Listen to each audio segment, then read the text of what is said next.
So I've been doing a little bit of baking for the holidays, and for everyone who thinks I'm joking that I do a lot of baking during the holidays, this is a little preview. I will post pictures in the video, but also here is a little bit of baked goods there. Put them in boxes. Come around here. There is some more goodies on the counter there with some boxes. Again, getting ready to pack all this up. And then down here, the box o' cookies.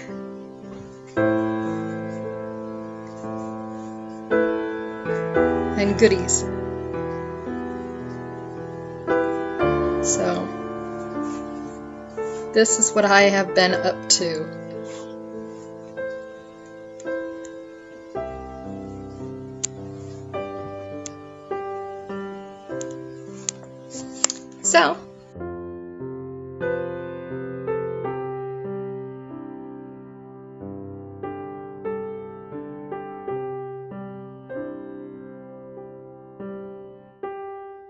So, to everyone that was lucky enough to get a box of cookies, I hope you enjoy and happy holidays. Okay, so this is my first time doing a gingerbread house, and I'm going to start with a base with a hole in it because I'm going to light my gingerbread house at the end.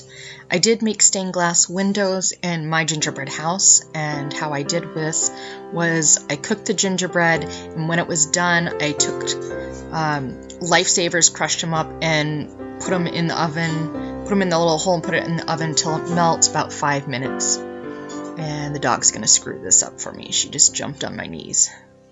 So now with the stained glass windows, what I'm doing is just putting a window frame with some black frosting on the windows, and that is it. And that's what I continue to do for all these pieces.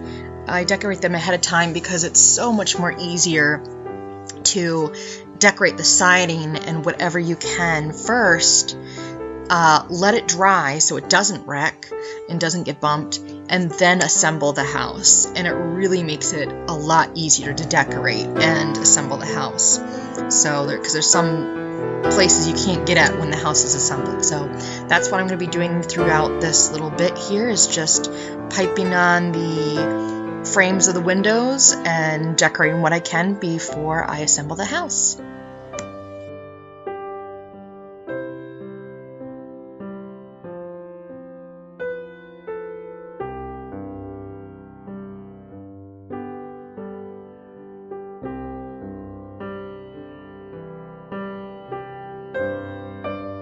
And this is what the peak looks like when I'm done with it.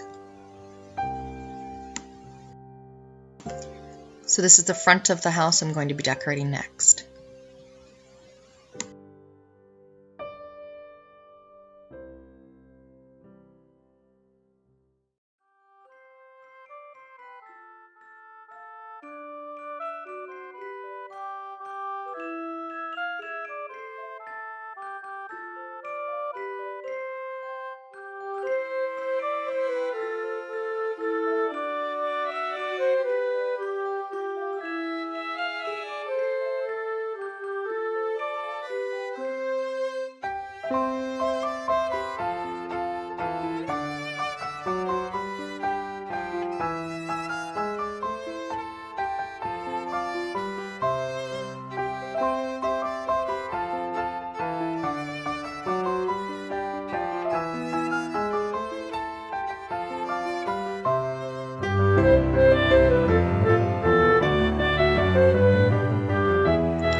You'll see the door that I made that I hated in a second. You'll see why I ditched it, but here's the original door decoration.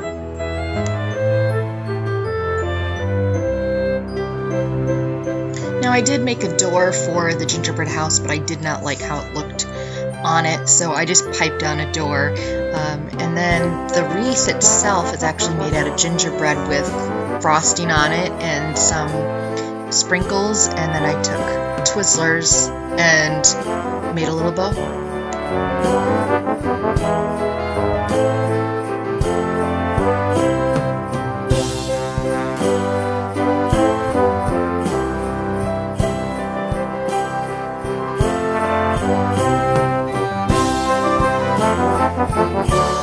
So at this point I just wanted to add a border around the windows. I just think it looks better with a finished edge like that. So that's what I'm doing to all of the sides of the cookies that I already have decorated.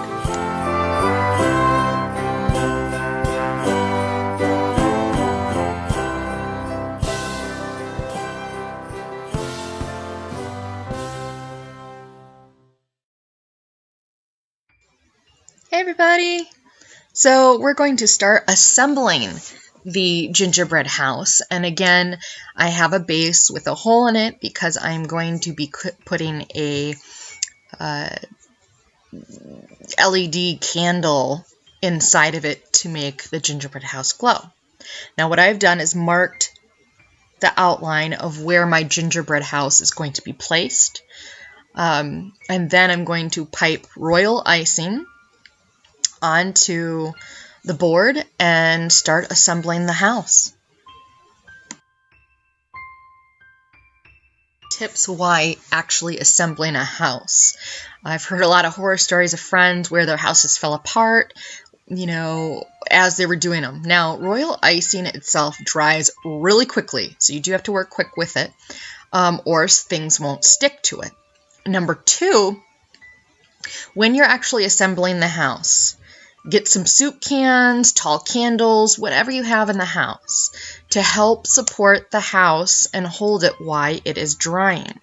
So here I'm laying the base of the actual royal icing, and then I will take the sides of the house and start placing them. Now here is a good tip why assembling a gingerbread house. Take your front, take a soup can, a tall candle, whatever you have in the house, and support it like this as it is drying.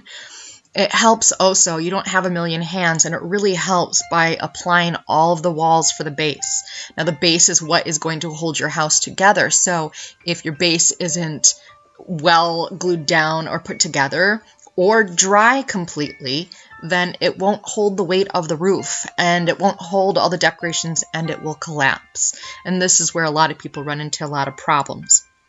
Now, do this on all four sides. Put soup cans. You can even stack soup cans for when you're doing the roof. So I recommend doing this, and then after you get all of the walls up, leave it for 15 minutes. Let it completely dry so that it can support the roof. Go take a hot chocolate break, do whatever. Just let it sit for 15 minutes, and I promise you, your base will be good and strong enough to put a roof on and everything else.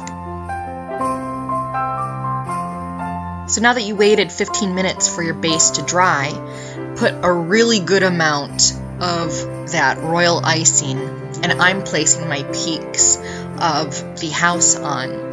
And again, I'm stacking soup cans so that it supports it on the side. And again, wait another 15 minutes. 15 minutes on the clock, and let's take a little break. You can decorate the front of the house while it's drying. But again, let it set for 15 minutes, because again, it won't be strong enough if you don't.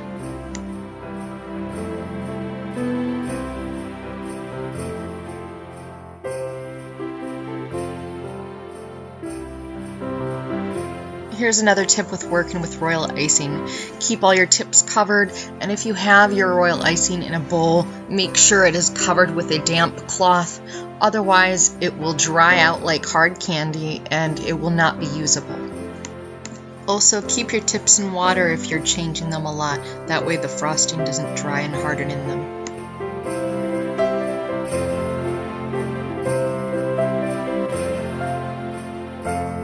Now that you waited your 15 minutes, it's time to take all the cans out of the house.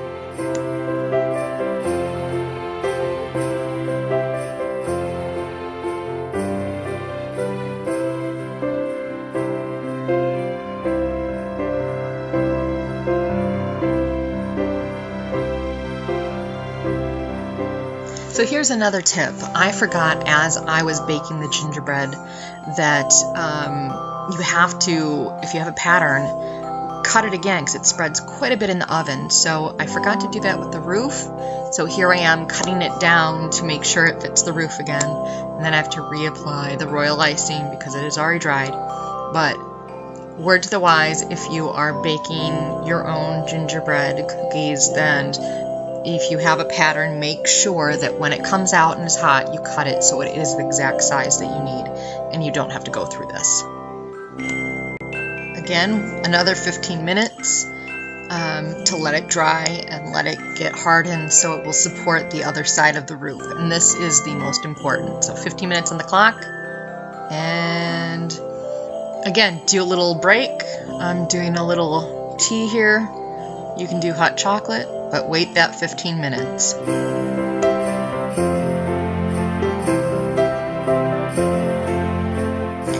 Okay, now that the 15 minutes is up, you can start working on the other side of the roof. And here's a little tip working with frosting and piping bags. If you find that yours has a lot of air in it, essentially farts, wind your bag a little bit, make sure there's no air bubbles on the side. So make sure there's a lot of frosting on the top for the roof to stick to, and then place the roof and adjust it wherever you want, and the roof is essentially done.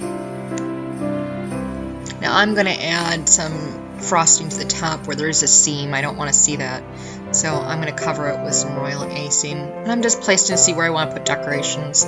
I would definitely wait 15 minutes. I know it's a pain, but my frosting's drying really quick. It's really hot in the house and the oven's going, so I'm just going to continue on with mine. Okay, onto the roof, and I'm going to be doing some string work. That's what the scalloping is called, is string work. It's a little bit of a learning curve, but once you learn, it's super easy and turns out really, really well. So I'm going to be doing this to the whole roof. Now, if you screw up, you can literally take this stuff after it's dried and just scrape it off. I didn't like how this side turned out, so I scraped off where there were screw-ups, and I'm going to go back and do it again. So don't worry and don't freak out if you make a boo-boo. Let it dry completely, and you can really just scrape it off, and you'd never know it was there.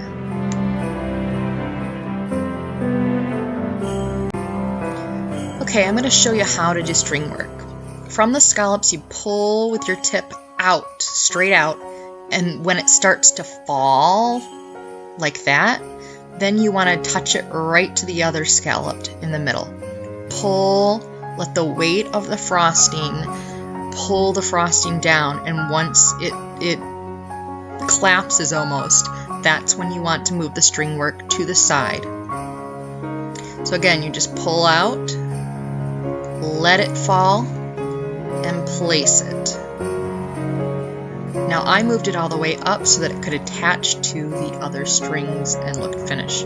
But this is essentially what string work is. Now the file I went to go use was crepe, so I don't have me decorating the roof with the dragées. I had multicolor metallic dragées, and all I did with that was take a little dot of the royal icing and place them right in between the scallops, and after I'm done decorating here, you'll see a close-up of the actual roof so you can see them. And here's what the string work looks like when it is all done. On to some decorating. Now on to making icicles. These are a little bit more different than doing the string work. You take your bag, place it wherever you want to icicle, press the bag because you're going to build up a little amount of frosting, and pull down, and right before you want the icicle to stop applying pressure to your bag and pull down, and you will get an icicle. And I changed tips throughout this whole thing. I did big ones and small ones and different shapes of icicles, just to make it a little more interesting. So that's why I don't go all the way down the house at once. This one I'm just doing little baby sickles, and then I'll do some bigger ones throughout the whole house.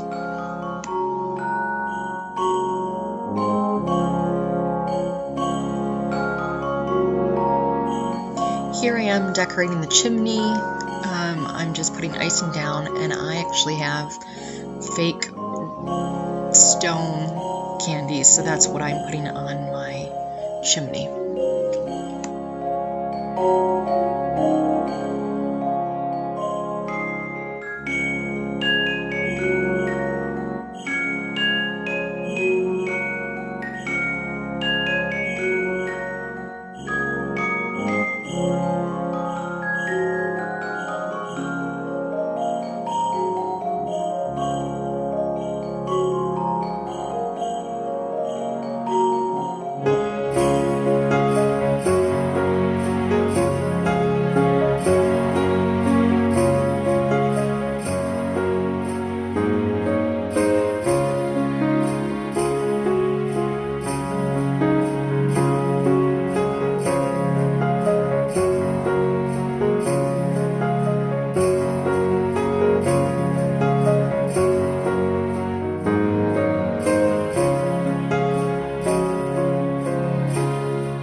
Now I'm going to be placing my tree, and all it's really made out of is a sugar cone, which I've coated it in a lot of green frosting, put the multicolored dragées on it, and a star sprinkle on top. And that's all that my tree really is.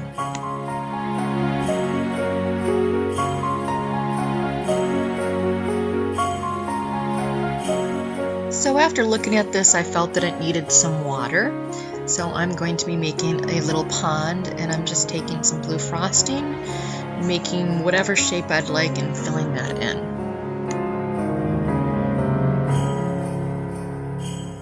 So here I'm just going to be taking the same stones I did on the chimney and placing them around the water. I'm just finishing things up here, putting final touches on things, and I made a mold of a Merry Christmas out of some chocolate, and I'm putting that on the back of the house, putting some dragées, and just trying to decorate it up a little bit. So that's what I'm doing right here.